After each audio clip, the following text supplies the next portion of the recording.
करते हैं।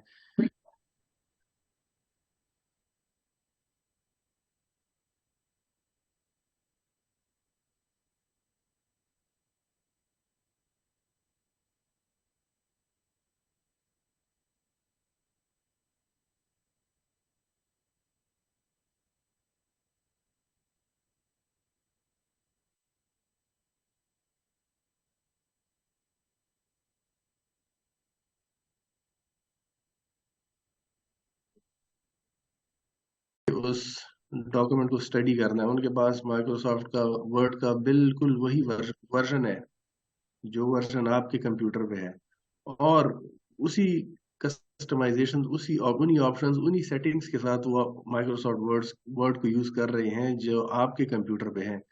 तब तो हो सकता है कि वो डॉक्यूमेंट उन साहब को उसी तरह नजर आए जिस तरह आपने प्रिपेयर किया था। लेकिन देखने में क्या आता है कि अक्सर होता यह है पिछले 2-3 मिनट कि interruption, word. Sorry interrupt you, पिछले 3-4 मिनट इंटरप्शन जी पे। सर। तो वहां से दोबारा से वो ले लें, क्योंकि हम 2-3 मिनट हमारा डिस्कनेक्ट, मैम डिस्कनेक्ट रहे हैं आपसे। अच्छा अच्छा, ठीक ठीक है सर। मैंने अपना तारुफ करा दिया था, वहां तक तारफ हो के गया। बाद स्टार्ट ले लें, तारफ हमें इनको मिल गया। उसके बाद लेटेक्स जैसे स्टार्ट ठीक हुआ है तो सर। रुक गया था। अच्छा, ठीक ठीक है सर। मैं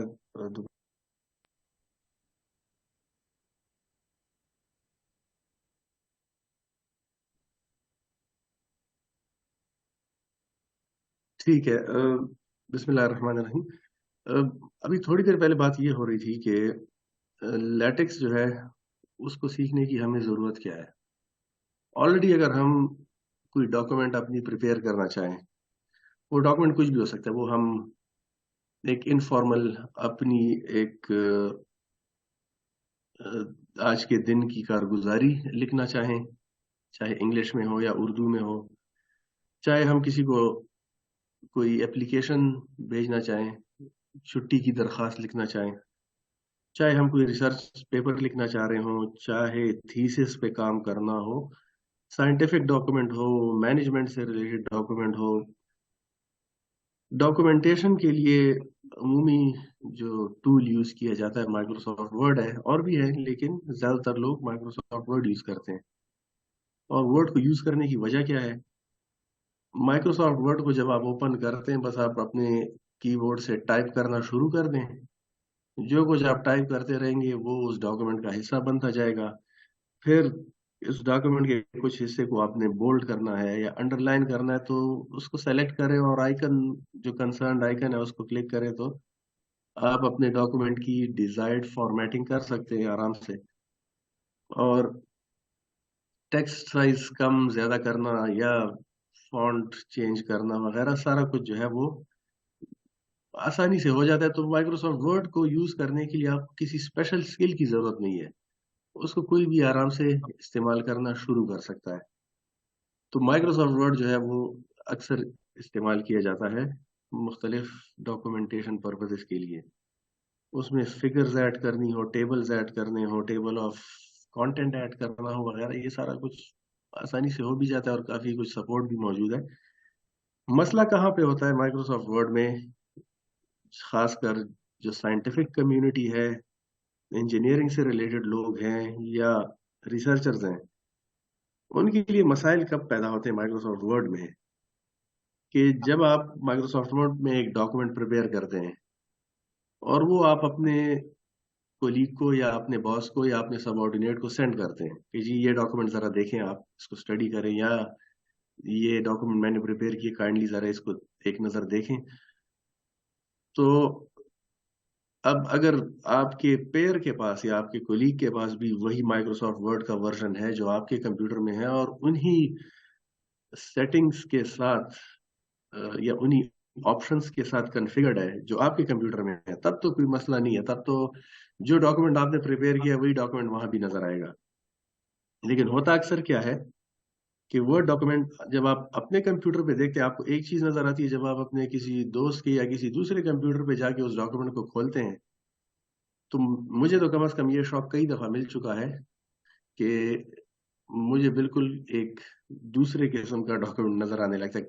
टेक्स्ट वही होता है, लेकिन एक चीज जो पेज के ऊपर थी वो नीचे चली गई है, फिगर आगे था पीछे हो गया है, कोई चीज सही नजर आ रही है, कोई उल्टी नजर आ रही है। ये एक कॉमन फिनोमिना है कि जब भी आप वो डॉक्यूमेंट अपने कंप्यूटर में प्रिपेयर करते हैं, दूसरे कंप्यूटर पे जाके वो कुछ और नजर आने लगता है। उसका एक हल फिर ये निकाला लोगों ने कि जी डॉक्यूमेंट को ऐसे ही सेंड ना किया करें, उसको पीडीएफ बना के सेंड किया करें। तो पीडीएफ जो होता है वो चूंकि पोर्टेबल है और तकरीबन हर कंप्यूटर में पीडीएफ डॉक्यूमेंट एक जैसी ही नजर आती है, तो सेंड करने से पहले पीडीएफ में कन्वर्ट कर लिया करें। लेकिन उसमें फिर मसला क्या होता है कि जिस बंदे को आपने वो डॉक्यूमेंट सेंड किए, उसने कोई चेंजेस कर दिए तो वो नहीं कर सकता पीडीएफ में फिर वो चेंजेस। और जो मेन मकसद होता है कोलैबोरेशन का, वो हासिल नहीं होता।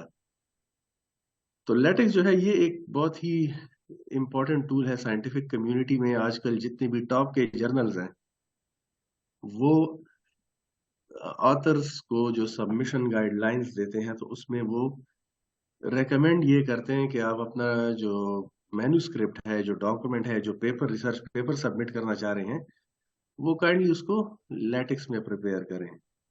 ठीक है, वर्ड के लिए भी उनके पास टेम्पलेट होते हैं, आप अगर वर्ड में करना चाहें तब भी ठीक है, लेकिन उसमें साथ वर्ड के साथ शराइत भी होती हैं कि आपके पास माइक्रोसॉफ्ट वर्ड फलाना होना चाहिए या फलाने वर्जन से नया होना चाहिए, आपको आपका सिस्टम ये इस तरह कॉन्फ़िगर वगैरह। तो लेटेक्स में ये ऐसा कुछ नहीं होता, बस आपको सिर्फ एक टेम्पलेट प्रोवाइड कर दिया जाता है। उस टेम्पलेट में आप अपना काम, अपना पेपर प्रिपेयर करते हैं। आपका जो मेन फोकस होता है लेटेक्स में, वो कंटेंट होता है, वो फॉर्मेटिंग और स्टाइल नहीं होता।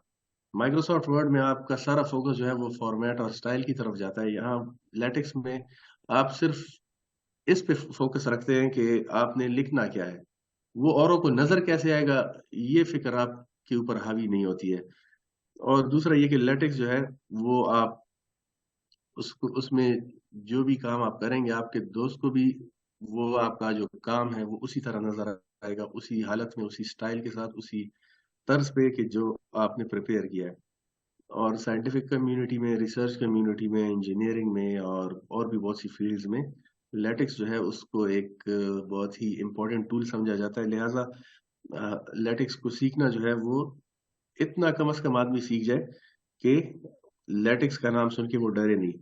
ठीक है, पहली बार मुझे जब कहा गया था कि आपने लेटेक्स यूज करना है और उस लेटेक्स टेम्पलेट के थ्रू को यूज करते हुए आपने अपनी पीएचडी थीसिस को प्रिपेयर करना है, तो मेरे लिए एक शौक था कि मैंने लेटेक्स अब तक कभी यूज ही नहीं किया।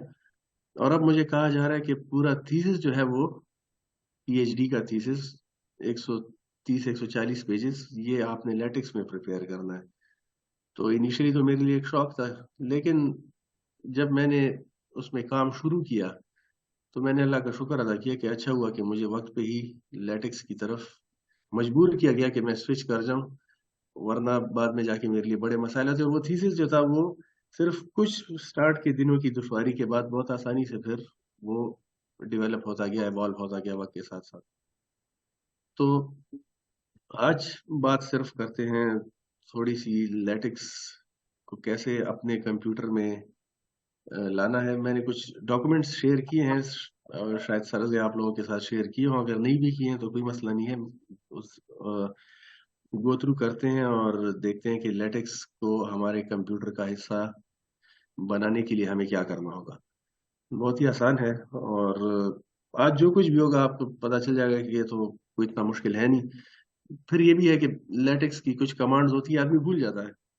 तो इंटरनेट जो है वो लेटेक्स की सपोर्ट, ट्यूटोरियल्स, गाइड्स से भरा हुआ है। मतलब आपको ये इशू कभी नहीं होगा कि मैंने तो जो टेबल है, उस टेबल का जो बॉर्डर है वो उस बॉर्डर वाली लाइन को मोटा करना है, और इंटरनल जो टेबल के अंदर जो लाइंस हैं उनको मैंने पतली लाइन के तौर पे रखना है, थिन रखना है।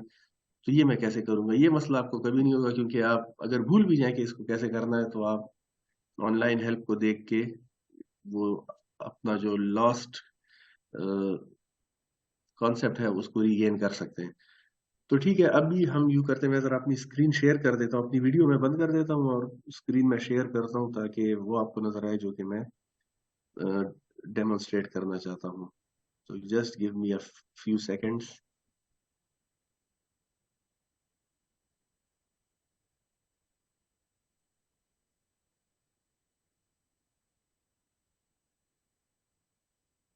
सर, स्क्रीन शेयरिंग शायद डिसेबल्ड है, काइंडली ज़रा ये मैं चेक देख कर लें। मैं देख लेता हूँ।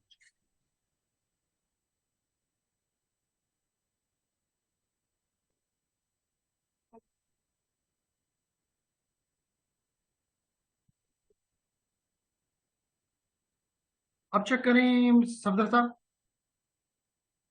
जी जी, अब हो रहा है।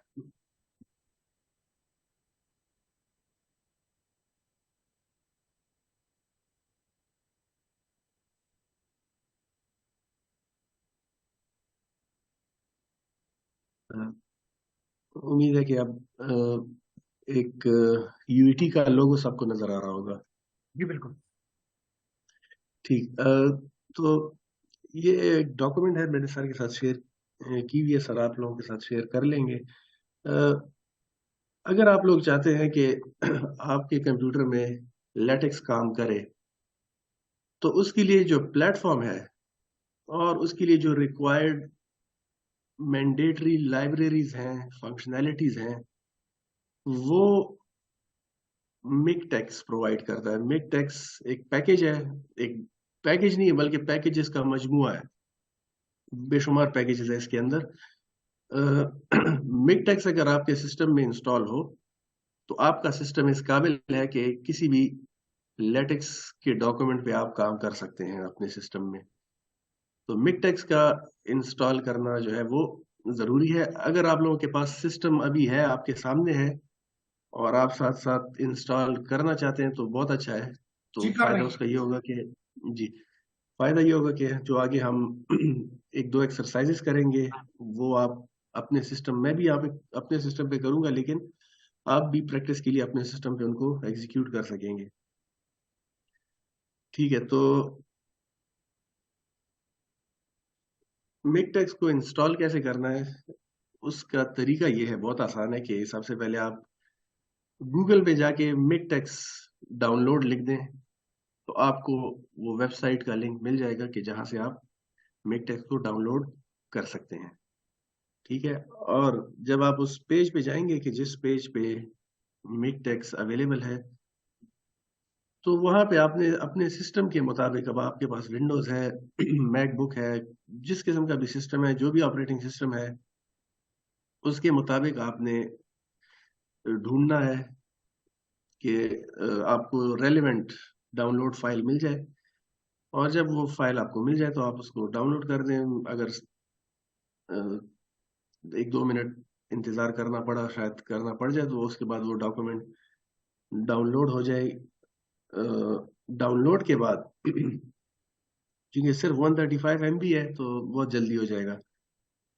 उसके बाद फिर इंस्टॉलेशन कैसे करनी है कि जो डॉक्यूमेंट डाउनलोड हो गई है उसको डबल क्लिक करें, जो एक्जी फाइल होगी। और अगर हो सकता है आपका सिस्टम आपसे यूजर अकाउंट कंट्रोल कंट्रोल के थ्रू परमिशन चाहे, तो आप उसको परमिशन बेशक ग्रांट कर दें, कोई मसला नहीं है। उसके बाद आप इंस्टॉलेशन विजिट पे आ जाएंगे। इंस्टॉलेशन विजिट में क्या होगा कि आपने जितनी भी वो शराइत है, अगर आप पढ़ना चाहते हैं तो बहुत अच्छी बात है, लेकिन अगर आपके पास वक्त नहीं है पढ़ने का, तो आप लोग सिंपली बस एग्री कर जाएं कि I accept the MiKTeX copying conditions.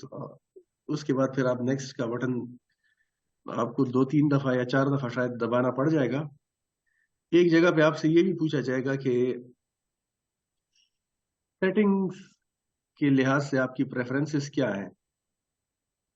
तो बाय डिफॉल्ट प्रेफर्ड पेपर जो है A4 होगा, और कोई मिसिंग पैकेज हो, मतलब आप किसी ऐसे पैकेज को इस्तेमाल कर रहे हो जो कि मिकटेक्स ने बाय डिफॉल्ट इंस्टॉल नहीं किया आपके सिस्टम में, और उसकी जरूरत पड़ जाए तो क्या करें, डायरेक्ट उसको इंस्टॉल कर दें या पहले मुझसे पूछा जाए एज ए यूजर मुझसे, तो आप कहें कि जी पहले मुझसे पूछें, फिर उसके बाद कोई मिसिंग पैकेज है तो उसको इंस्टॉल कर लें। ठीक है, यहाँ भी नेक्स्ट का बटन दबाते जाएं। जब इंस्टॉलेशन प्रोसेस आपका मुकम्मल हो जाए, फिर आप इस विजिट को क्लोज कर सकते हैं। ठीक है, तो मिकटेक्स जो है उसके बारे में मुख्तसरन इतना आपका जान लेना काफी है कि लेटेक्स के जितने भी अवेलेबल पैकेजेस हैं उनको आसानी से यूज करना, उनके जरिए से कंटेंट क्रिएट करना, एडिट करना, उसको कस्टमाइज करना, अपने डॉक्यूमेंट्स को चेंज करना, ये मिकटेक्स आपको एनेबल करता है कि आप किसी भी लेटेक्स की फाइल को मॉडिफाई कर सके, क्रिएट कर सके और मॉडिफाई कर सके। तो मिकटेक्स में ऑल्दो अपना एक एडिटर मौजूद होता है कि जिसमें आप कमांड्स देते हैं, उन कमांड्स के थ्रू आप अपने डॉक्यूमेंट्स को मॉडिफाई कर सकते हैं। लेकिन हम क्या करेंगे, हम मिकटेक्स को डायरेक्टली यूज नहीं करेंगे। ठीक है, बैकग्राउंड में ये पड़ा रहेगा, इसके पैकेजेस हम यूज करेंगे, लेकिन इसके एडिटर को हम यूज नहीं करते हैं। ठीक है, आज हम कन्वीनियंस के लिए या एक आसानी से सीखने के लिए हम यूं करते हैं कि एक और प्लेटफॉर्म है जिसको टेक्निक सेंटर कहते हैं, यहाँ पे लिखा हुआ भी है टेक्निक सेंटर। अभी अगली जो डॉक्यूमेंट मैं आपके साथ शेयर करूंगा उसमें हम टेक्निक सेंटर को कैसे डाउनलोड और इंस्टॉल करते हैं उसका तरीका देखेंगे। लेकिन आप चाहे मिकटेक्स यूज करें चाहे आप टेक्निक सेंटर यूज करें, दोनों केसेस में मिकटेक्स का सिस्टम में मौजूद होना जरूरी है। अगर आप मिकटेक्स यूज करना चाहते हैं बहुत अच्छी बात है, डायरेक्ट उसी को यूज करें। लेकिन अगर आप उसको यूज नहीं करना चाहते हैं, टेक्निक सेंटर में आप काम करना चाहते हैं, तब भी मिकटेक्स का सिस्टम में होना जरूरी है। मिकटेक्स के एडिटर में ये कि इतनी सपोर्ट नहीं है जितनी टेक्निक सेंटर के एडिटर में सपोर्ट है। ऑल्दो टेक्निक सेंटर में एक दो खामियां भी हैं जो कि अभी हम आगे जाके डिस्कस करेंगे, लेकिन उन खामियों को ओवरकम किया जा सकता है आसानी के साथ। ठीक है, तो अगर आप लोगों ने मिकटेक्स डाउनलोड करके इंस्टॉल कर दिया है अपने सिस्टम में, तो फिर हम आगे अगले डॉक्यूमेंट की तरफ चलते हैं जो कि है कि किस तरह हम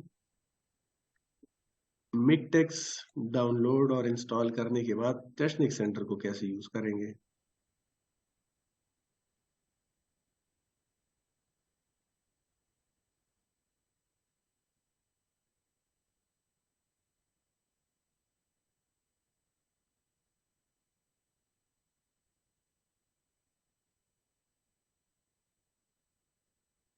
अच्छा जी, तो ये जो डॉक्यूमेंट है ये टेक्निक सेंटर के बारे में है कि उसको कैसे इंस्टॉल करना है।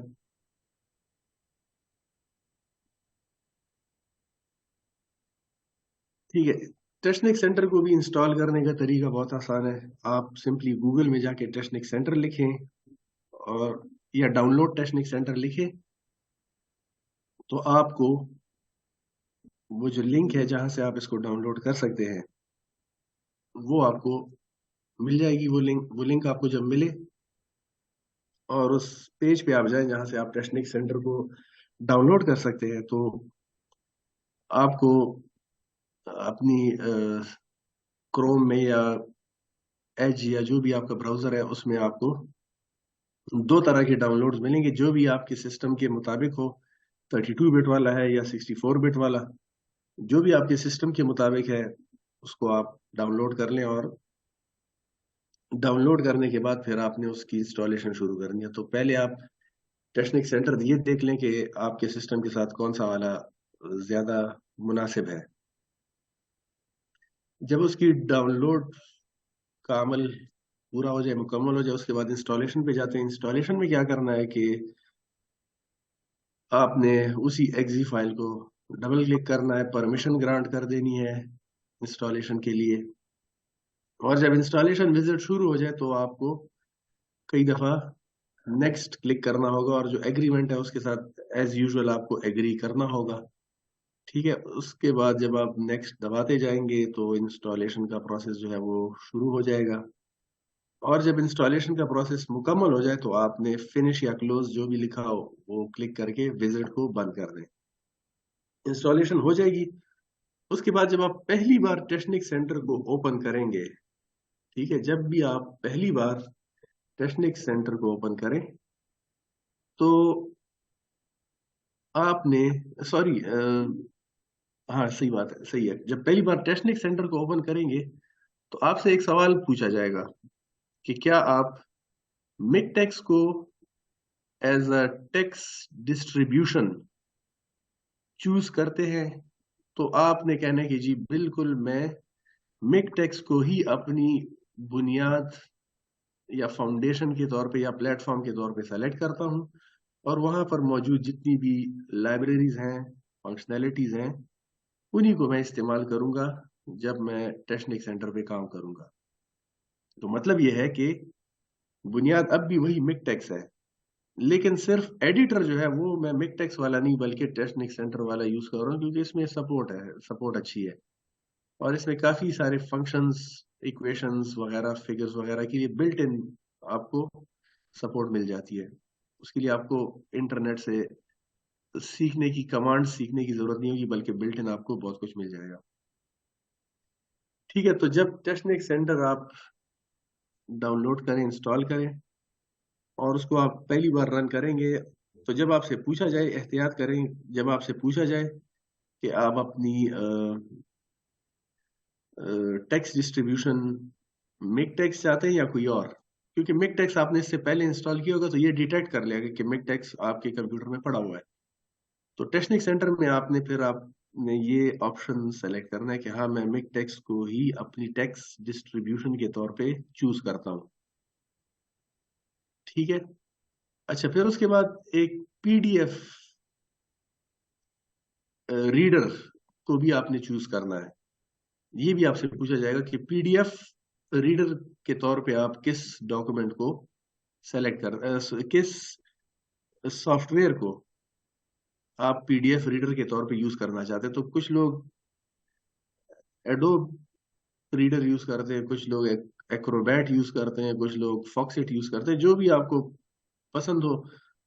आपने बस सिर्फ उस अ, जो आपका पीडीएफ रीडर है, जो एप्लीकेशन है, उसका एड्रेस वहां पे जाके देना है कि ये वाला जो सॉफ्टवेयर है ये मैं पीडीएफ रीडर के तौर पे यूज करना है मुझे।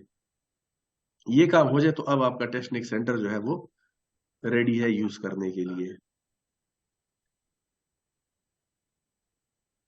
अच्छा, टेस्टनिक सेंटर जो है ये, इतना तो मुझे पता है कि विंडोज में है, किसी और प्लेटफॉर्म के लिए है या नहीं है ये देखना पड़ेगा, हो सकता है और प्लेटफॉर्म्स के लिए दूसरे एडिटर्स हों। अगर आप इस वक्त विंडोज के अलावा कोई और प्लेटफॉर्म यूज कर रहे हैं और वहां पे आपको टेस्टनिक सेंटर नहीं मिल रहा, तो कोई मसला नहीं है, आप मिकटेक्स का एडिटर भी यूज कर सकते हैं। आपको टेस्टनिक सेंटर की जरूरत नहीं है। कम से कम आज के इस लेक्चर में आपको मिकटेक्स की जरूरत नहीं होगी, अगर सॉरी, टेस्टनिक सेंटर की जरूरत नहीं है अगर आप विंडोज के अलावा कोई और प्लेटफॉर्म यूज कर रहे हैं। लेकिन अगर है तो अच्छा है, थोड़ा आपको करने में आसानी होगी और थोड़ा सा आपको पता होगा कि कौन सा ऑप्शन कहाँ पे मिल जाएगा। डायरेक्ट मिकटेक्स पे करे थोड़ा सा ढूंढना पड़ेगा।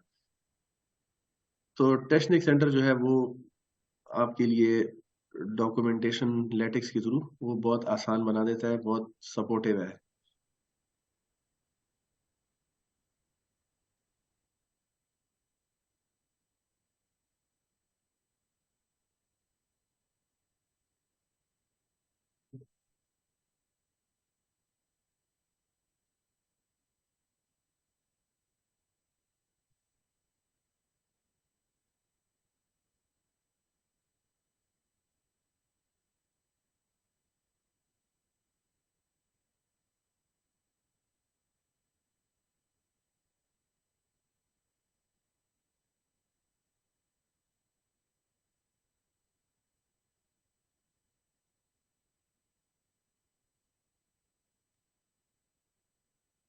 अच्छा जी, अभी मैं अगर सब लोगों के पास मिकटेक्स भी आ गया है और टेस्टनिक सेंटर भी कॉन्फ़िगर हो गया है, तो फिर थोड़ा सा लेटेक्स पे काम कर लेते हैं, ताकि एक फील आ जाए कि लेटेक्स जो है ये कैसे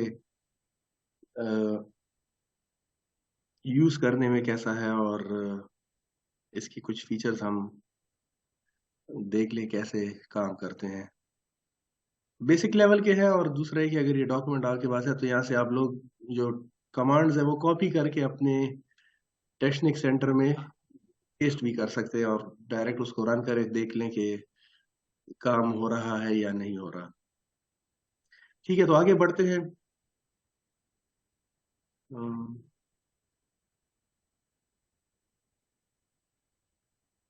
अच्छा, तो मिकटेक्स और टेक्निक सेंटर अब तक उम्मीद है कि इंस्टॉल हो चुके होंगे। अब मिकटेक्स को हमें ओपन नहीं करना, ठीक है, बस वो बैकग्राउंड में यूज होता रहेगा। हमने यूज करना है टेक्निक सेंटर को। ठीक है, तो आप लोग अपने कंप्यूटर पे अगर आपके पास है तो टेक्निक सेंटर ओपन कर दें। ठीक है, उसका टेक्स्ट एडिटर जो है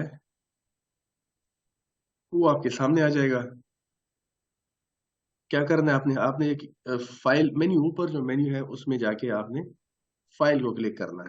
ठीक है, मैं यूं करता हूँ कि साइड बाय साइड मैं खुद भी टेक्निक सेंटर को यूज करता हूँ ताकि मुझे भी नजर आए कि आप लोग जिस प्रोसेस से गो थ्रू कर रहे हैं वो चल रहा है किस तरह, क्या आउटपुट आ रहा है। ठीक है, तो फाइल पे जाए, फाइल के बाद न्यू पे जाए, और न्यू के बाद एक बार फिर फाइल आपको लिखा हुआ नजर आएगा, तो फाइल पे जाए तो एक ब्लैंक डॉक्यूमेंट जो है, एक ब्लैंक टेक्स्ट एडिटर वो आपको नजर आ जाएगा कि वो ओपन हो गया। मैं जरा यू करता हूँ कि वो वाली स्क्रीन थोड़ी देर के लिए, बल्कि मैं अपनी पूरी स्क्रीन ही शेयर कर देता हूँ ताकि आपको बिल्कुल वही नजर आए जो मुझे नजर आ रहा है। तो जरा काइंडली कंफर्म कर दें कि आपको टेक्निक सेंटर का टेक्स्ट एडिटर नजर आ रहा है। जी नजर आ रहा है। ठीक है सर, मैं क्लोज करके दोबारा वहाँ फाइल, न्यू, और फिर फाइल। ठीक है, तो ये एक टेक्स्ट एडिटर ओपन हो गया। अच्छा, अब इस टेक्स्ट एडिटर में हम यू करते हैं कि ये जो यहाँ पे कुछ लाइंस लिखी हुई है, डॉक्यूमेंट क्लास आर्टिकल वगैरह, इस इनका मतलब क्या है, ये अभी थोड़ी देर बाद उस पर बात करते हैं। पहले जरा ये टेक्स्ट कॉपी करके या टाइप करके आप लोग वहाँ टेक्स्ट एडिटर में पेस्ट कर दें। तो उसका तरीका ये होगा कि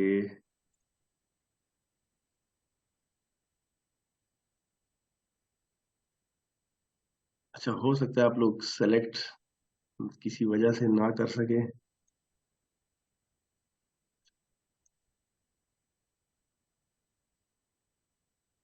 जरा ये भी फिर मुझे बता दें कि कॉपी पेस्ट आसानी से हो रही है या नहीं। अगर नहीं हो रही है तो फिर कोई तरीका उसका निकालते हैं।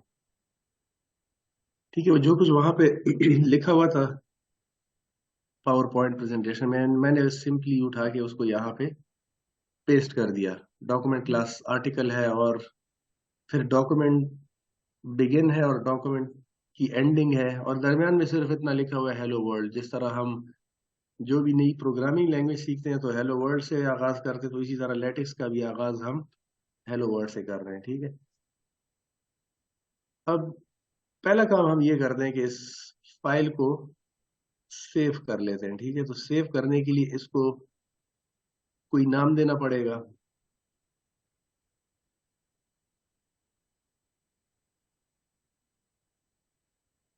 यू कर लेते हैं। मैं ये कल रात प्रैक्टिस कर रहा था तो ये फोल्डर बनाया था, अभी जरा इस फोल्डर को मैं डिलीट करता हूँ। यू कर लें कि अपने डेस्कटॉप पे ही एक नया फोल्डर क्रिएट करें जिसका आप कुछ भी नाम रख दे। मैंने टेस्ट रखा हुआ है, आप लोग कोई और नाम भी रख सकते हैं, कोई जरूरत नहीं है कोई फैंसी नाम रखने की। मुख्तसर सा कोई नाम रख दें, अपना नाम रख दें बेशक, और इस टेस्ट को डबल क्लिक करें।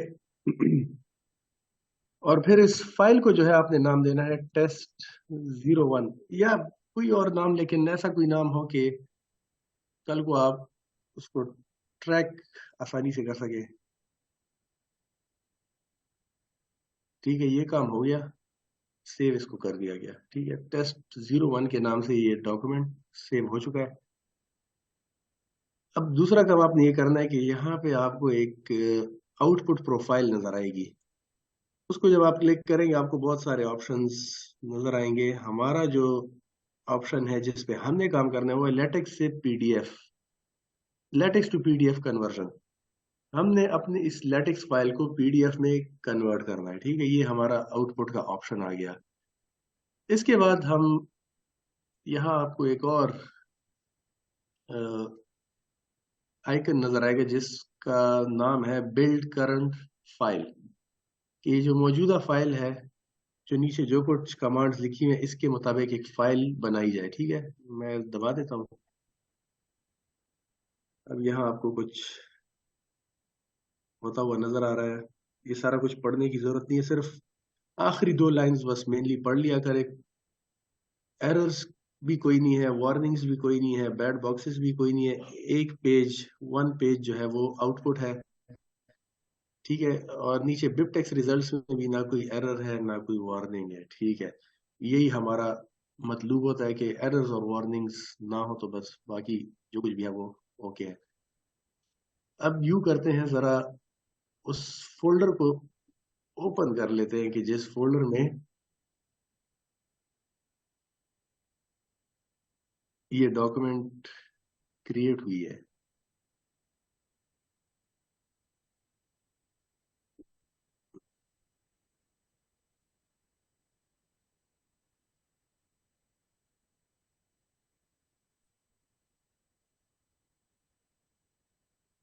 तो ये है वो फोल्डर जिसका नाम टेस्ट रखा गया है। जो फाइल हमने क्रिएट की थी वो ये वाली है, ठीक है। और जब उसको हमने बिल्ड किया तो ये कुछ और फाइल्स भी बन गई। इन बाकी फाइल्स को डिस्कस करने का आज मौका नहीं है। हम सिर्फ ये पीडीएफ फाइल जो बनी है जिसका नाम वही test01 ही है, इसको डबल क्लिक करके देखने की इसमें क्या है।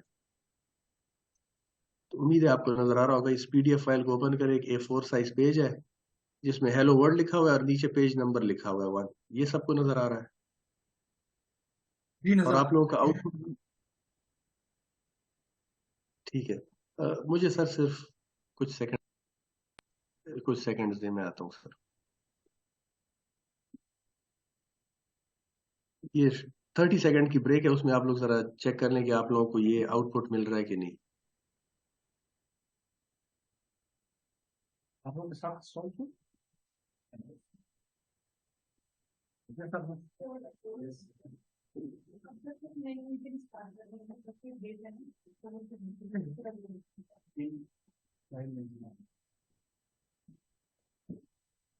आ जाएंगे तो फिर हम कह देते हैं कि उसको डाउन करते हैं।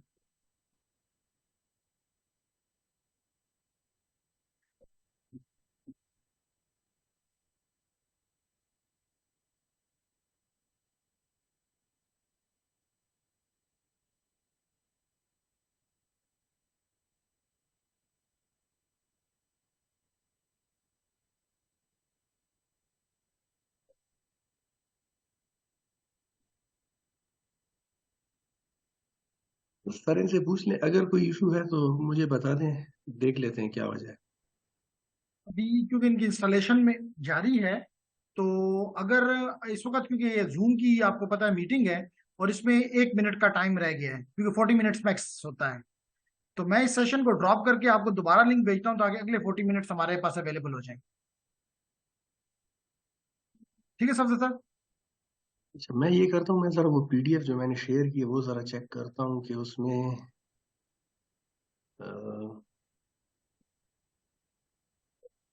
कॉपी पेस्ट काम कर रहा है कि नहीं कर रहा। ये कर रहा है।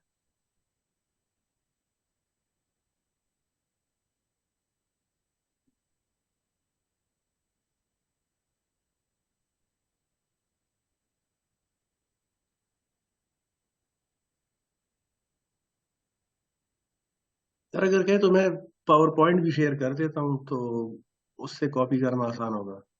बिल्कुल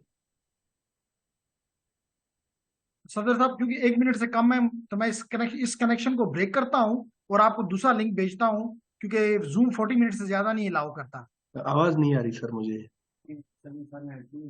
अच्छा, आपने हेडफोन नहीं लगाया हुआ? अब मेरी आवाज आ रही है आपको? हेडफोन। अच्छा सॉरी, बिल्कुल आपने अभी इशारा करके मुझे बता दिया क्या मसला है। हाँ जी। मैंने ओके कहा सर। कि जूम जो है 40 मिनट्स की एक क्लास अलाउ करता है। तो जी अब सर। लास्ट मिनट है। तो इसको हम कनेक्शन को ड्रॉप कर देता हूँ और दूसरा कनेक्शन मैं ठीक। शेयर करता हूँ, ताकि अगले 40 मिनट्स परफेक्ट। अगर हम बात करना चाहें तो कर सकें।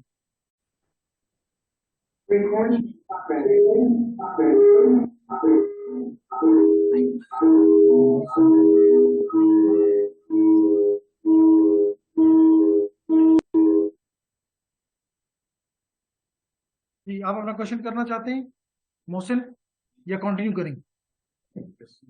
जी, तो आपका माइक ऑफ है, माइक ऑन करके तो अपना क्वेश्चन करें।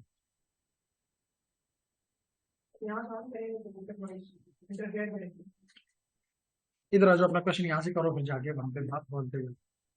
जी, ये क्वेश्चन मोहसिन साहब हैं हमारे स्टूडेंट, ये आपसे क्वेश्चन कर रहे हैं जी। जी अस्सलाम जी, वालेकुम।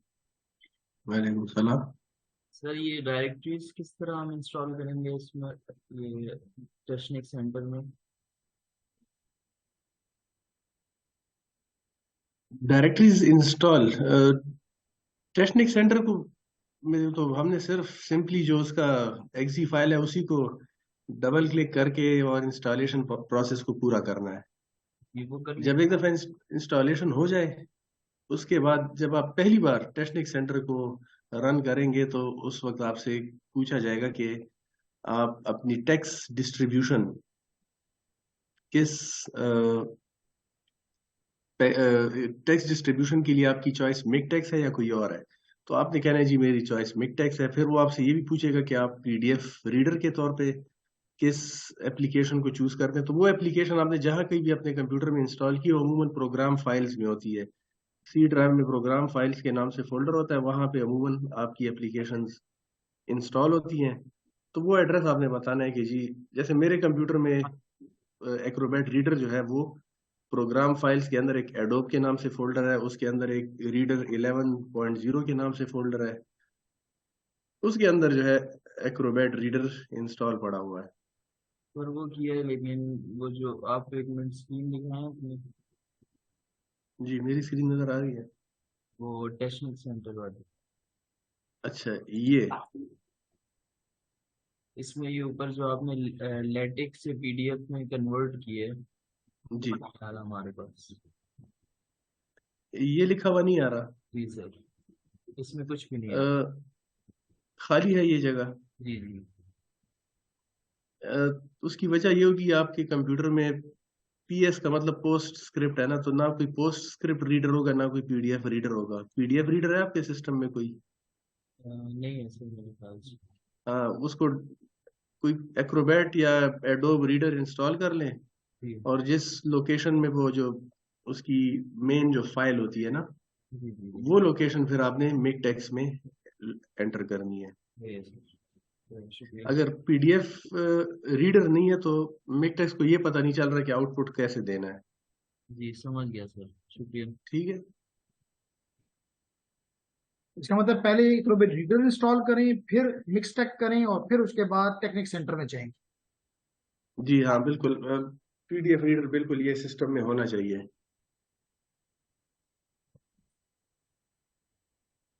ठीक है जी। अब कोई भी हो। और किसी और क्वेश्चन? जी, कंटिन्यू करें सफदर साहब। ठीक है सर।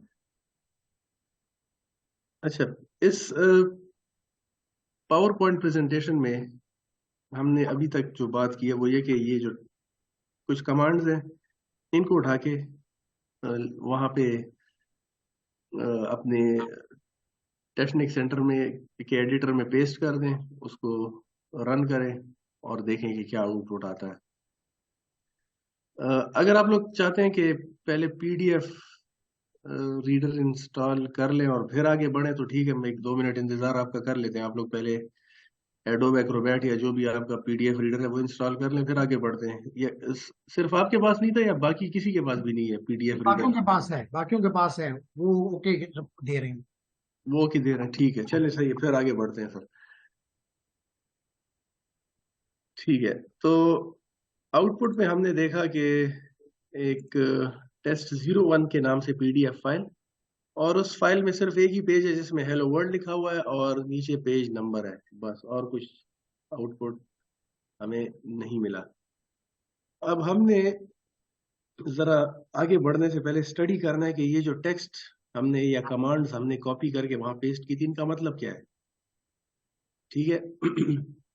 तो देखिए, इस कोड में सबसे जो पहली चीज है वो ये है कि एक बैकस्लैश है। ठीक है, बैकस्लैश जिस जुमले के या जिस कमांड के स्टार्ट में बैकस्लैश हो, तो वो एक एक्चुअल टेक्स्ट नहीं होता कि जो डॉक्यूमेंट में अपीयर होगा। जिस सेंटेंस के या जिस कमांड के स्टार्ट में बैकस्लैश हो, वो टेक्स्ट डॉक्यूमेंट में अपीयर नहीं होता। उसका कुछ मतलब तो होता है, लेकिन वो टेक्स्ट डॉक्यूमेंट में अपीयर नहीं होता। जैसे मिसाल के तौर पे इस कोड में ये वाली पहली लाइन जो है ये बैकस्लैश के साथ है, ये दूसरी लाइन और ये आखिरी लाइन ये बैकस्लैश के साथ है। तो इन लाइंस में जो भी कोड है वो डॉक्यूमेंट में अपीयर नहीं होता। ठीक है, ये कमांड होती है, ये कोई इंस्ट्रक्शन होती है, ये आप इसके जरिए से अपने लेटेक्स के एडिटर को बता रहे होते हैं कि आपने यहाँ इस पॉइंट पे पहुंच के आगे क्या करना है। तो ये कमांड तो है, लेकिन ये इसके अंदर जो टेक्स्ट होता है वो डॉक्यूमेंट में अपीयर नहीं होता। अच्छा जी, फिर आगे देखें। ज्यादातर जो लेटेक्स की कमांड्स होती हैं आप लोग देखेंगे कि वो सेल्फ एक्सप्लेनेटरी होती हैं। जो कमांड के अल्फाज होते हैं वही उनका मतलब होता है, वही उनकी फंक्शनैलिटी भी होती है, वही काम उन्होंने करना होता है कि जो लिखा हुआ होता है। ये नहीं होता कि लिखा कुछ और हो और काम कोई और उसने करना हो।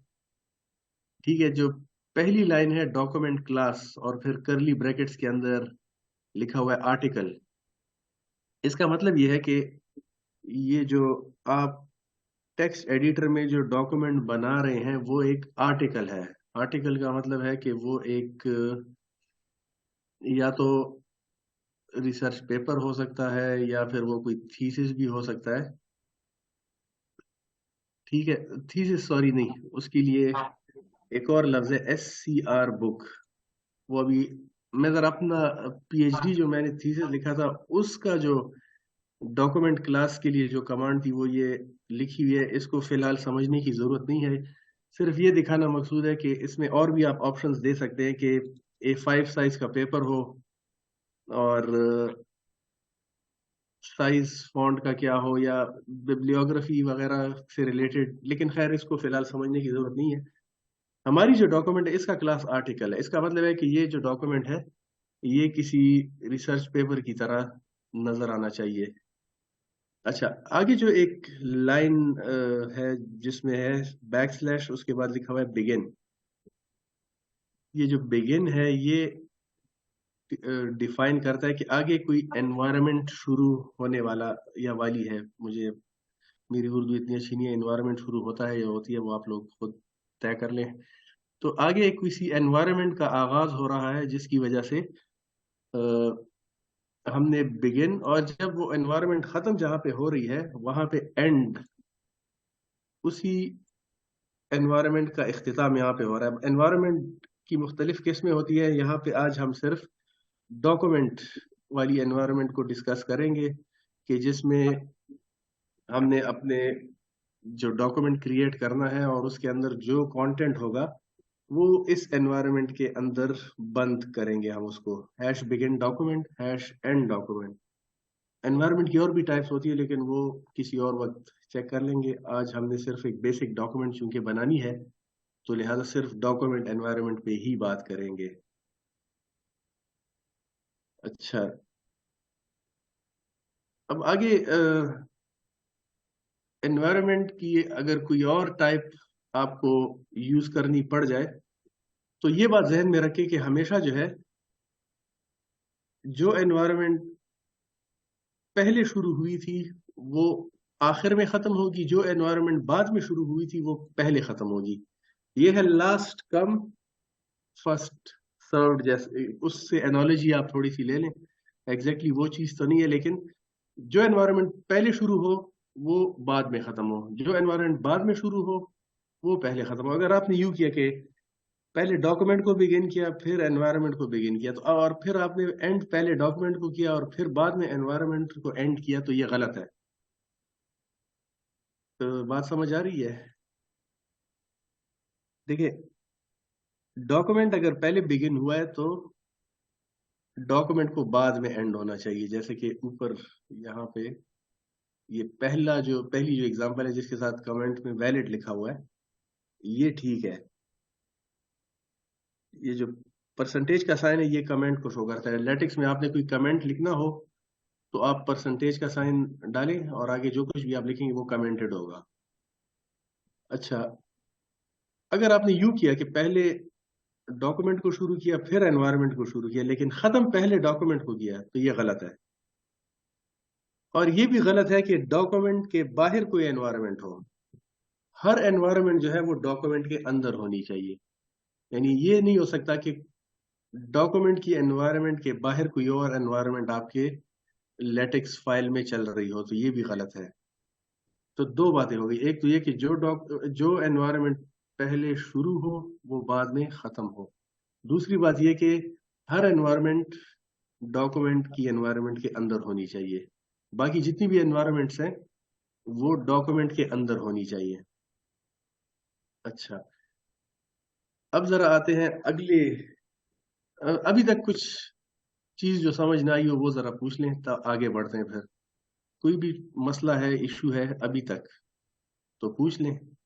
और अगर नहीं है, ये जो मैंने लिखा हुआ है ना, document class of my PhD dissertation, इस पे ज्यादा गौर फिलहाल ना करें। ये बाद में ये चीजें आप खुद ब खुद सीख जाएंगे। फिलहाल इस पे ज्यादा गौर ना करिए, मैंने सिर्फ एग्जांपल दिए। बाकी डॉक्यूमेंट क्लास से रिलेटेड, बिगिन और एंड से रिलेटेड कोई सवाल है तो पूछ लें। जी, ये मामा हमारे साथ हैं, हमारी जी अब 7th सेमेस्टर की स्टूडेंट खड़ी हो और आपसे क्वेश्चन कर रही है। अस्सलाम वालेकुम सर। जी फरमाएं। अच्छा, ये जो आपने टेक्सटिक सेंटर में एक ऑप्शन आता है हमारे पास जहाँ पे डिस्ट्रीब्यूशन डायरेक्टरी का है, तो वहां पे हम लोगों ने कौन जी, सी डायरेक्टरी सिलेक्ट करनी है? अगर पहले से मिकटेक्स आपके कंप्यूटर में इंस्टॉल्ड हो तो मिकटेक्स का ऑप्शन आएगा तो आपने मिकटेक्स को सेलेक्ट करना है। ठीक है, ठीक अगर है, ठीक है उसको इंस्टॉल कर देते हैं। ठीक है। हाँ पहले मिकटेक्स इंस्टॉल करें, उसके बाद जब आप टेक्निक सेंटर इंस्टॉल करेंगे तो ऑटोमेटिकली क्वेश्चन आ जाएगा। अगर पहले से मिकटेक्स को इंस्टॉल नहीं भी किया तब भी वे अराउंड मौजूद है, लेकिन बेहतर ये कि पहले मिकटेक्स इंस्टॉल हो उसके बाद आप टेक्निक सेंटर इंस्टॉल करें तो ऑटोमेटिकली पिक कर लेगा। सही है सर, थैंक यू। ठीक है, ठीक है, शुक्रिया। जी, कंटिन्यू करें। ठीक है। अच्छा, जिन लोगों को किसी वजह से अभी दिक्कत हो रही है रन करने में तो काइंडली बाद में जरूर इसको प्रैक्टिस करें, बहुत आपको इंटरेस्टिंग लगेगा और प्रैक्टिस करने के बाद ही आपको अंदाजा होगा कि ये एक अच्छा टूल है। इंशाल्लाह अगले वीक तक ये रिपोर्ट सबमिट करेंगे कि इन्होंने क्या सीखा और क्या नहीं सीखा। बिल्कुल इतना इनको बिल्कुल। नरम गुरशा नहीं देना। बिल्कुल, आराम का मौका नहीं है, ये काम का वक्त है। हाँ जी, बिल्कुल। बिल्कुल। हम अपनी समर में यहाँ बैठे हैं तो ये काम ना करें फिर। बिल्कुल सर। तो ये अच्छा, अब आगे जो है अगला टॉपिक है वो है प्रीएम्बल। सर जी पूछ। सर मैं स्क्रीन शेयर कर रहा हूँ तो ये सब चेक कर। सॉरी आपकी आवाज नहीं है, जरा दोबारा पूछ लें। सर मैं स्क्रीन शेयर की सर, ये आप चेक कर लें कि मैं जब ये एम आई के की सर ये देता हूँ तो नेक्स्ट करता हूँ तो ये एरर चेक देता है आगे सर। अच्छा, मैं जरा अपनी स्क्रीन जो है वो अनशेयर कर लेता हूँ ताकि आपकी स्क्रीन मुझे नजर आ जाए। इस वक्त मुझे सिर्फ अपनी स्क्रीन शेयर होती हुई नजर आ रही है। जी अब आप शेयर करें जरा। अच्छा,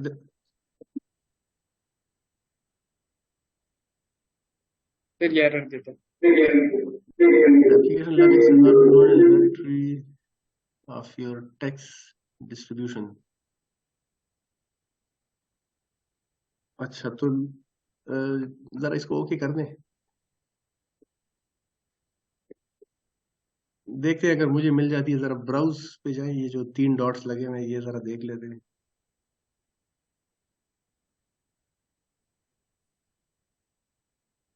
हाँ, ये स्टार्ट में ये तो मुझे गलत ही लगा। आप जरा ऊपर जाएं, सी सी ड्राइव में, प्रोग्राम फाइल्स में।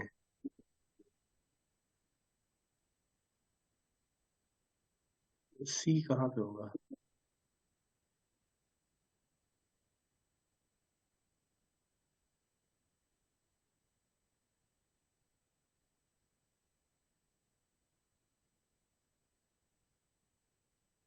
यहाँ मिक टेक्स्ट ढूंढे जरा। यहाँ पे है या जहाँ पे इंस्टॉल किया वहाँ? या फिर वापस जाएं, जो प्रोग्राम फाइल्स x86 है शायद वहाँ पे हो। जहाँ पे भी इंस्टॉल किया मिक टेक्स्ट वो जगह ढूंढ ले। हाँ, ये इस नीचे, हाँ ये।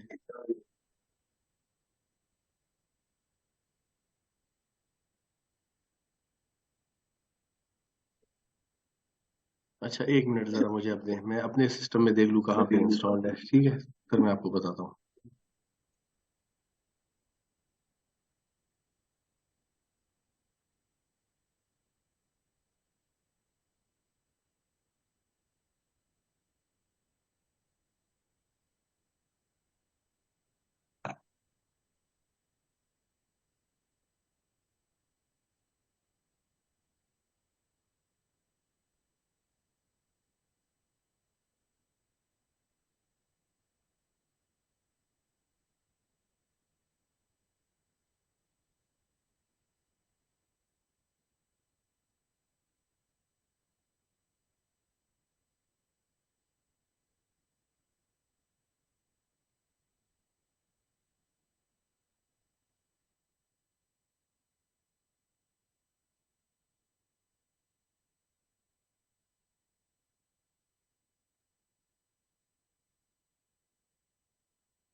अच्छा, प्रोग्राम फाइल्स में मिक टेक्स्ट नहीं है, जरा देख लें। आपने 32 बिट किया था या 64 बिट? सर 64 है तो फिर प्रोग्राम फाइल्स में होगा, और अगर 32 बिट है तो फिर प्रोग्राम फाइल्स x86 में होगा मिक टेक्स्ट। लेकिन अगर दोनों में ही नहीं है तो फिर मिक टेक्स्ट शायद इंस्टॉल हुआ ही नहीं है। सी में डायरेक्ट तो नहीं किया था?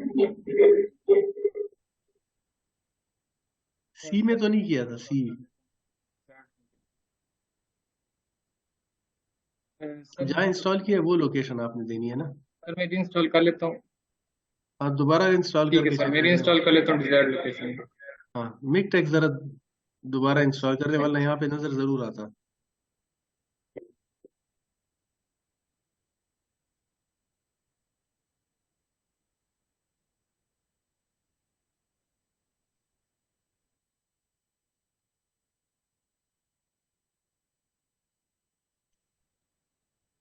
ठीक है, तो स्क्रीन मैं दोबारा शेयर कर लेता हूँ।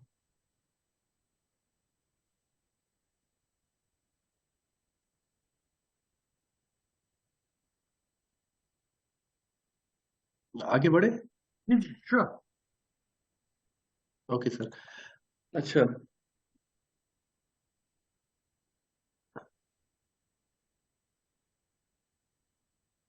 टाइटल पेज, अगर आप चाहते हैं कि अपने डॉक्यूमेंट को कंटेंट के अलावा एक टाइटल पेज भी उसका होना चाहिए, तो फिर आपने क्या करना है कि उसके लिए कुछ एडिशनल कमांड्स देनी है। सबसे पहले तो ये समझना है कि प्रीएम्बल क्या होता है। प्रीएम्बल, ये जहाँ पे बिगिन /बिगिन डॉक्यूमेंट लिखा होता है, इससे पहले अगर आप कोई कमांड देते हैं तो वो प्रीएम्बल का हिस्सा होता है। प्रीएम्बल जो है वो मेन डॉक्यूमेंट से पहले वाले एरिया को कहते हैं, और वहां पे आप कुछ ऐसी वैल्यूज सेट करते हैं कि जो आप बाद में डॉक्यूमेंट में यूज कर सकते हैं। जैसे कि अभी नीचे आपको नजर आ रहा होगा कि ये बिगिन डॉक्यूमेंट से पहले कुछ 3 लाइंस है, \टाइटल, \डेट और \ऑथर के नाम से। ठीक है, तो आपने 3 वैल्यू सेट कर दी हैं। टाइटल आपने इस डॉक्यूमेंट को दिया फाइनल ईयर प्रोजेक्ट, वैसी एग्जांपल है, कोई कुछ और भी टाइटल आप दे सकते हैं। डेट आपने रखी है 7 अक्टूबर 2015, वैसे बहुत पुरानी डेट होगी, इसको अपडेट करना चाहिए था, लेकिन बहरहाल समझने के लिए यही ठीक है। ऑथर मैंने अपना नाम लिख दिया, सफदर मरवत, आप अपना नाम लिख सकते हैं इसमें। ये कुछ वैल्यूज सेट हो गई हैं। अब बाद में डॉक्यूमेंट में अगर आप चाहें तो इन वैल्यूज को यूज कर सकते हैं। कैसे करेंगे? आपने अब जो बिगिन डॉक्यूमेंट है, अब उसके अंदर हेलो वर्ल्ड से पहले आपने दो और लाइंस लिखी हैं, एक है बैकस्लैश मेक टाइटल और एक है न्यू पेज। मेक टाइटल का क्या मतलब है? मेक टाइटल का मतलब है कि आप यहाँ एक टाइटल पेज ऐड करना चाह रहे हैं। आप अपने डॉक्यूमेंट का आगाज टाइटल पेज से करना चाह रहे हैं, ठीक है। उस टाइटल पेज में मुख्तलिफ वैल्यूज हो सकती हैं, ऑथर का नाम हो सकता है, डेट हो सकती है, टाइटल और भी हो सकती है। हमने सिर्फ 3 वैल्यूज सेट की हैं प्रियम्बल में।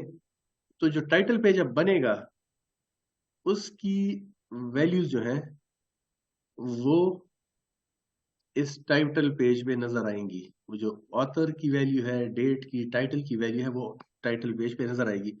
उसके बाद एक और कमांड है न्यू पेज।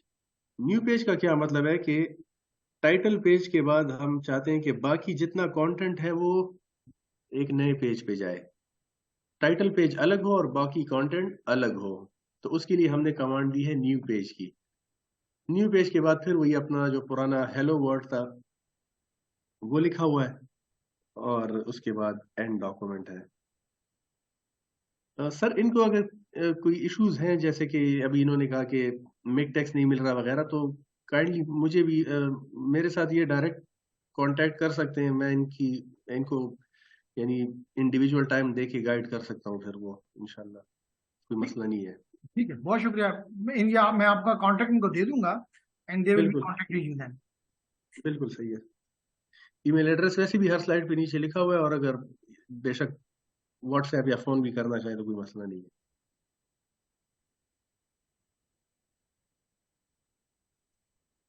ठीक, अब हम यूं करते हैं कि ये जो कोड लिखा हुआ है इसको जरा कॉपी कर, अच्छा सॉरी, मैंने आपको पीपीटी सेंड नहीं किया सर। मैं जरा वो पहले सेंड करूं ताकि इनको कॉपी पेस्ट में आसानी हो। मुझे सिर्फ 1 मिनट दे दें, मैं जरा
ठीक है। अब यूं करते हैं कि ये जो कोड लिखा हुआ है इसको कॉपी करते हैं और इसको यहाँ पे लाके पेस्ट करते हैं। अगर आप लोग चाहें कि इसके लिए कोई नई एक फाइल बनाए तो बहुत अच्छा है, उसी में ही पेस्ट करना चाहें तब भी आपकी मर्जी है। आप यूं भी कर सकते हैं, फाइल न्यू और फाइल, और इसको सेव कर दें। ये पुरानी टेस्ट 0 को मैं बंद कर रहा हूँ, और ये लेटेक्स 3 तो इसने खुद से नाम दिया, लेकिन इसको मैं जरा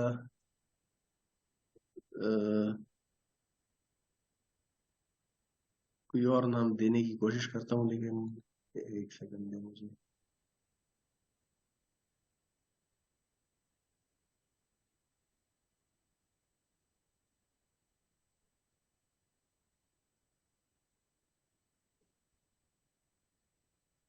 सेव एज करना है तो सेव एज टेस्ट 02, ठीक है, सेव एज करना है। सेव एज टेस्ट 02 कर दें, और अब यहाँ पे मैं वो सारा कोड पेस्ट कर देता हूँ जो कुछ लिखा हुआ था।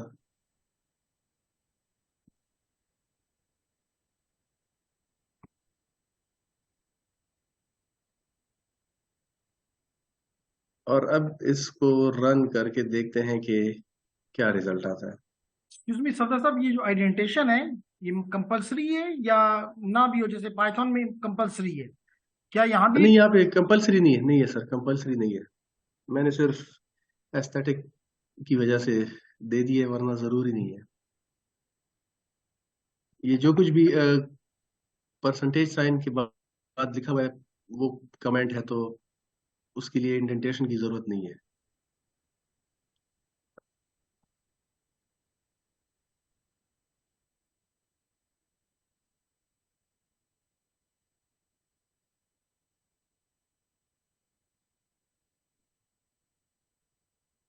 तो ये डॉक्यूमेंट है, इसको सेव कर देते हैं और सेव करने के बाद रन करते हैं।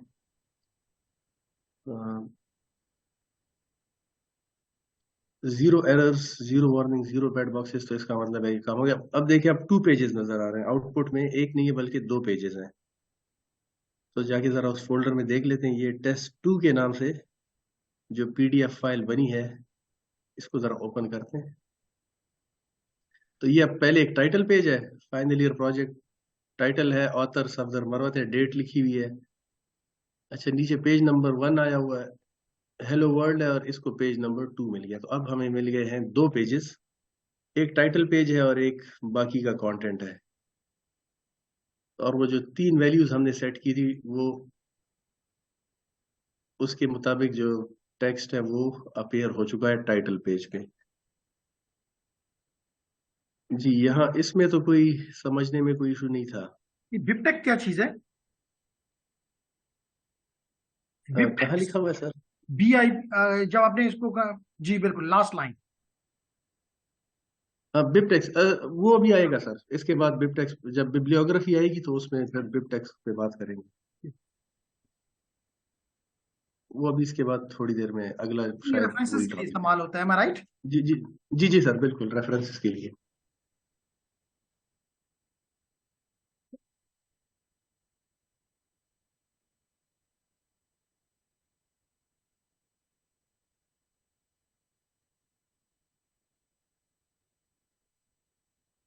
अच्छा, अब एक चीज हमने देखी है कि जो पेज नंबर थे 1 और 2, अक्सर लोग चाहते हैं कि टाइटल पेज का कोई पेज नंबर ना हो और पेज नंबरिंग जो है वो टाइटल पेज के बाद शुरू हो।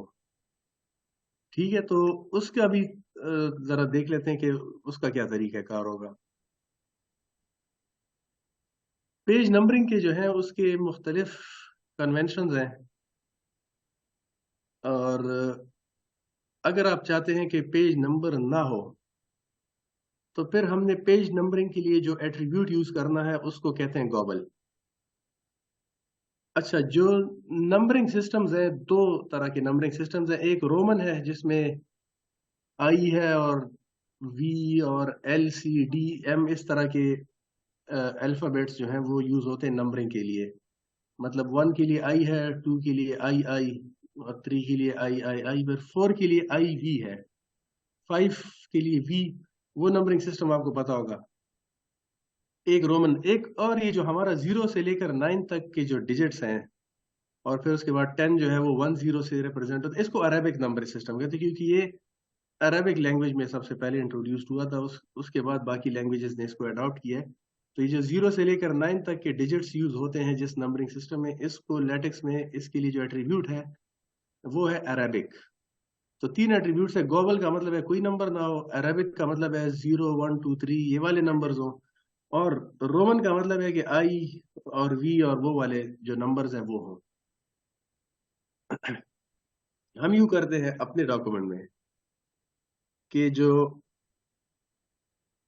टाइटल पेज है उसके लिए गॉबल कर देते हैं। गॉबल का मतलब है कि कोई नंबर ना हो, और फिर उसके बाद न्यू पेज के बाद जो बाकी का डॉक्यूमेंट है उसके लिए अरेबिक नंबरिंग सिस्टम यूज करते हैं। ठीक है, उससे क्या होगा कि टाइटल पेज का कोई पेज नंबर नहीं होगा, और बाकी का जो कंटेंट है वहां से फिर नंबरिंग शुरू होगी।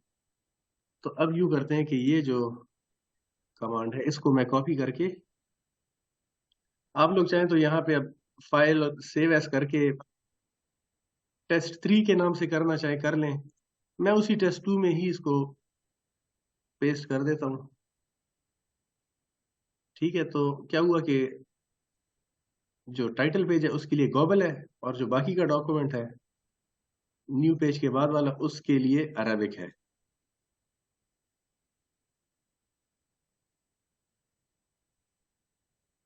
और इसको अब रन कर देते हैं। अच्छा सॉरी, ये इसने कुछ एरर्स दिए हैं। उसकी वजह क्या है? उसकी वजह ये है कि टेस्ट2 के नाम से जो पीडीएफ फाइल है वो ओपन है, इसको क्लोज करना था। इसको चूंकि मैंने क्लोज नहीं किया था तो आउटपुट नहीं बन सका। अब दोबारा मैं जरा रन कर दूं, अब देखें अब कोई एरर नहीं होगा। ठीक है, देखें एरर नहीं है, 2 पेजेस है आउटपुट के। अब जरा मैं इस पीडीएफ को ओपन करके देखता हूँ इसमें क्या है। अब हम देखेंगे कि टाइटल पेज जो है उसमें कोई पेज नंबर नहीं है। ठीक है, कोई पेज नंबर नजर नहीं आ रहा। और जो अगला पेज है हेलो वर्ल्ड वाला, उसका पेज नंबर हो गया है 1। अच्छा, एक और चीज भी जरा ट्राई, अरेबिक की जगह रोमन ट्राई कर लेते हैं, तो 1 की जगह आई लिखा होगा। इसको अब दोबारा रन करते हैं।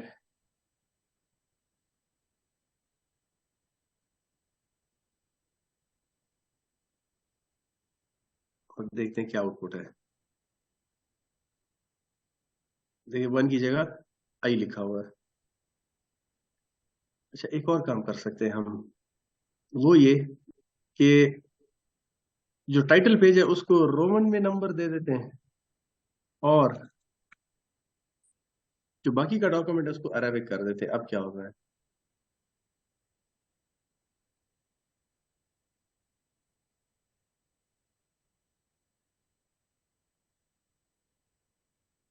देखिए टाइटल पेज पे आई लिखा हुआ है और हेलो वर्ल्ड वाली पेज पे 1 लिखा हुआ है।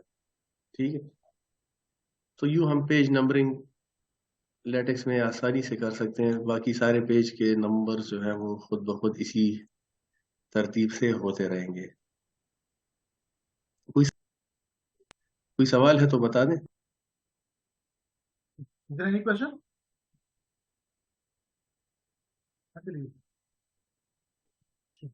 जी नहीं है कोई क्वेश्चन।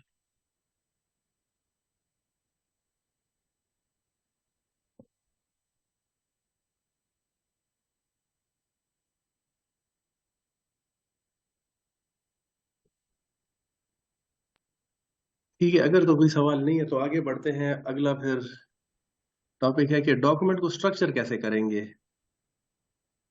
ठीक है, डॉक्यूमेंट को सेक्शंस और सब सेक्शंस में अगर डिवाइड करना है तो ये जो है एमएस वर्ड में सेक्शंस और सब सेक्शंस और फिर उनकी ऑटोमेटिक नंबरिंग जो है वो, उसमें मुझे बहुत ज्यादा प्रॉब्लम्स होती है, खासकर ऐसे डॉक्यूमेंट में कि जो किसी और ने बनाई हो। मैं खुद डॉक्यूमेंट क्रिएट करूं, उसमें सेक्शंस और सब सेक्शंस माइक्रोसॉफ्ट वर्ड में मैं अगर उसका कोई कन्वेंशन सेट कर दूं तो फिर तो मुझे फॉलो करने में इतनी मुश्किल नहीं होती है। लेकिन अगर डॉक्यूमेंट किसी और ने की है तो उसमें अगर मैं कोई नया सेक्शन ऐड करता हूँ उसकी नंबरिंग में मुझे बहुत दुश्वारी होती है, क्योंकि मुझे पता नहीं होता उस बंदे ने कौन से तरीके से ये नंबरिंग की हुई है।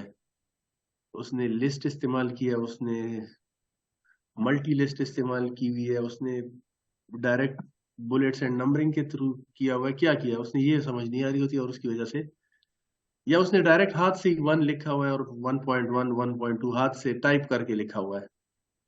ये भी एक मसला होता है। लेकिन अभी आप देखेंगे लेटेक्स में ये काम सेक्शंस और सब सेक्शंस वाला ये इंतहाई आसान है। ठीक है, इस के लिए 2 बस कमांड्स हैं, एक है बैकस्लैश के साथ सेक्शन और एक है सब सेक्शन। सेक्शन जो है वो 1 2 3 4 इस तरह नंबरिंग करता है, और सब सेक्शन जो है 1.1 1.2 और फिर 2.1 2.2 वगैरह। अच्छा, एक इस आप सब सेक्शन भी कर सकते हैं। अभी आज मैंने वो नहीं उसको यहाँ पे ऐड किया इस प्रेजेंटेशन में, लेकिन सब सेक्शन में क्या होता है 1.1.1 1.1.2 वगैरह। लेकिन फिलहाल वहां नहीं जाते हैं, आज सिर्फ सेक्शन और सब सेक्शन देख लेते हैं। तो सेक्शन लिखा हुआ है आगे करली ब्रैकेट्स के अंदर लिखा हुआ है इंट्रोडक्शन। उस सेक्शन की हेडिंग जो है वो क्या है? वो है इंट्रोडक्शन। फिर करली ब्रैकेट क्लोज होने के बाद जो कुछ है ये उस सेक्शन का टेक्स्ट है। उसके बाद आता है तो एक सब सेक्शन कंप्यूटर और एक सब सेक्शन है नेटवर्किंग। और सब सेक्शन कंप्यूटर के नीचे कंप्यूटर की डिटेल्स हैं, नेटवर्किंग के नीचे नेटवर्किंग की डिटेल्स हैं। बस जो कुछ भी लिखना चाहते हैं उसमें आप लिख लें। और अब हम यूं कर दें कि ये जो टेक्स्ट लिखा हुआ है इसको जरा कॉपी करके और अपने एडिटर में लाके पेस्ट करते हैं। आप अगर चाहें फाइल सेव एज और test4 के नाम से एक नया लेटेक्स डॉक्यूमेंट क्रिएट कर लें। मैं क्या करता हूं कि मैं उसी डॉक्यूमेंट में चेंजेस कर लेता हूँ। ये रहा वो डॉक्यूमेंट जिसमें मैंने अभी ये सेक्शंस और सब सेक्शंस ऐड किए हुए हैं। ठीक है, तो इसको जरा मैं बिल्ड करता हूँ।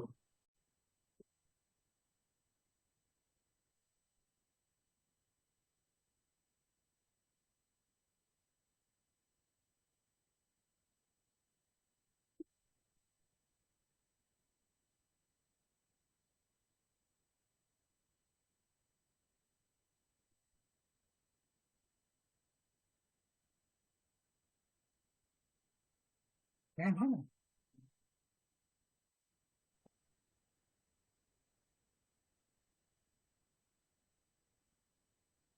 जी सर, बस सिर्फ ये आउटपुट देख लेते हैं और उसके बाद फिर बाकी किसी और सेशन में कर लेंगे। जी अवेलेबल, आप स्क्रीन शेयर कर सकते हैं। ठीक है सर, एनेबल जरा कर दें सर। कर दीजिए।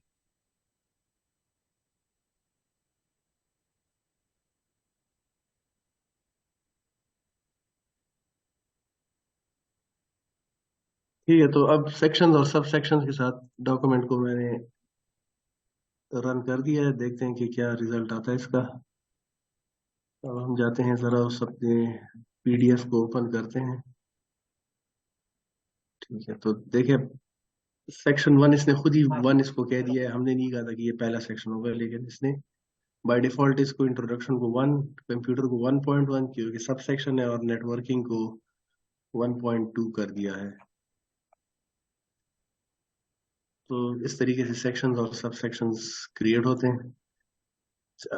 किसी और सेशन में इंशाल्लाह फिर कुछ और रेफरेंसिंग है जो कि बहुत इंपॉर्टेंट है, उस पर थोड़ा सा टाइम लगा लेंगे किसी और सेक्शन में इंशाल्लाह। आज के लिए मेरा ख्याल इतना काफ़ी है। तो ये ज़रा काइंडली जितने भी लोग बैठे हुए थे एक दफ़ा प्रैक्टिस ज़रूर कर लें, ज़रा इंस्टॉलेशन अपनी चेक करें कि प्रॉपरली हो गई या नहीं। और जो इश्यूज़ हैं कि आपको फोल्डर नहीं मिल रहा वगैरह, वो आप लोग यानी ऑनलाइन भी काफ़ी आपको हेल्प मिल सकती है। लेकिन अगर मेरी हेल्प की ज़रूरत हो तो मुझसे बिल्कुल आप रब्ता करें और मैं गाइड कर दूंगा आपको कि कैसे ये काम यानी ये जो सॉफ्टवेयर है। 3 चीजें मेनली चाहिए जो आज सामने आई है। एक ये कि एक्रोबैट सॉरी पीडीएफ रीडर होना चाहिए, कोई भी हो, एक्रोबैट हो या एडोब रीडर हो, जो भी हो। दूसरा ये कि मिकटेक्स होना चाहिए, और तीसरा ये कि टेक्निक सेंटर। जी बहुत बहुत शुक्रिया सदर साहब। इंशाल्लाह अगर आप अवेलेबल हुए तो अगले वीक इसको कंटिन्यू करेंगे, ताकि ये लोग टेक्निकल के साथ साथ राइटिंग के ऊपर भी जो कि हमारे स्टूडेंट का एक मेजर हम समझते हैं कि डिस्क्रिपेंसी होती है कि वो नहीं लिख सकते, तो कम से कम इनको एक प्रॉपर लिखने का, एक साइंटिफिक वे से लिखने का तरीका आ जाए। तो इंशाल्लाह अगर अवेलेबिलिटी हुई तो अगले वीक हम इसी दिन इंशाल्लाह कंटिन्यू करेंगे। बिल्कुल मुनासिब है सर, इंशाल्लाह। ठीक है जी, तो बहुत ठीक बहुत है, शुक्रिया। बिल्कुल। और एंजॉय थैंक यू करें, सर, अपनी फैमिली को टाइम दें, एंड अगले वीक फिर दोबारा इंशाल्लाह मिलेंगे। जरूर इंशाल्लाह। थैंक यू सर, बहुत शुक्रिया मौका अल्लाह देने का। हाफिज, अल्लाह अल्लाह हाफिज। हाफिज।